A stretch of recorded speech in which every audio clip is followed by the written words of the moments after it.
गंजाम जिला उत्तर घुमुसर बनखंड अंतर्गत बाईबाली संरक्षित जंगलरू विश्व प्रसिद्ध रथयात्रा पाई रथ निर्माण सकाशे काठ पुरी को पठाଯାଇଛି। एथिनिमंते बाईबाली ठारे रीतिनीति अनुसार पूजा विधि होम यज्ञ अनुष्ठित हेबा परे काठ बोझे गाड़ी बाहरिला। ग्रामवासी माने भजन कीर्तन करी शोभा यात्रा रे उक्त ट्रलर को विदाय देथिले। महाप्रभुଙ୍କ रथ निर्माण सकाशे उत्तर घुमुसर बनखंडरू मोट 108 खंड काठ पुरी पठाजिबा पई चिन्हट करा जायछि। सेति मध्यरे असन काठ 38 खंड, धौरा काठ 55 खंड, फासी काठ 12 खंड और सिमिली काठ 3 खंड रहिछि। आज प्रथम पर्याय रे 24 खंड 40 फुट लंबर धौरा काठ पठा जायछि। एसबु रथर अख निर्माण रे व्यवहार हेबो।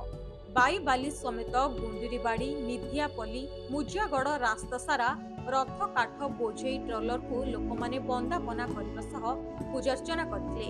मंजनगर डीएफओ कार्यालय रे मध्य उक्त गाड़ी को स्वागत करने सह बंदापना और पूजार्चना कराजिबा परे दसपला नयागढ़ होई पूरी जीवर कार्यक्रम रहिछि। एथिरे उत्तर घुमुसर बनखंड अधिकारी हिमांशु शेखर महांती, दक्षिण घुमुसर बनखंड अधिकारी विनोद आचार्य, मुजागड़ रेंजर बिंबाधर साहू, अवसर प्राप्त वन कर्मचारी बंशीधर विश्वଙ୍କ समेत समस्त वन विभाग कर्मचारी माने उपस्थित थिले। गत वर्ष मध्य बनखंडरू रथ काठ पुरी पठा जायतिबा जणा पड़िछि। उत्तर घुमुसर बनखंड पई गोटे बहुत आनंदित दिन। आम स्टाफ माने मध्य उत्साहित अछंती, कारण एई बनखंडरू एई वर्ष पूरी रथयात्रा पई रथ काठ 108 खंड जीवापी व्यवस्था कराई। से 55 खंड काठ आमर धौरा काठ जीव 40 फुटिया काठ। से प्रथम फेज रे 24 खंड काठ जीवापी व्यवस्था कराई। आज मध्य से काठटा गोटे ट्रलर माध्यम रे जाउची।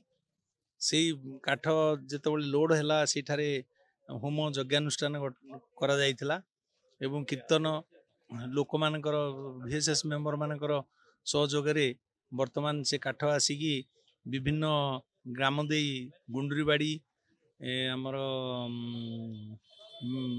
मुजागड़ दे वर्तमान आम डिविजन ऑफिस आगे पहुंची।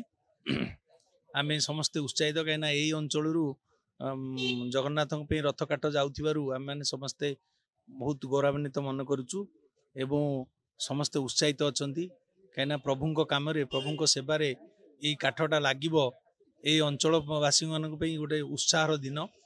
तेणु आम मैंने समस्ते उत्साहित अच्छु खुशी अच्छु। मंजनगर जेके पटनायक रिपोर्ट, न्यूज।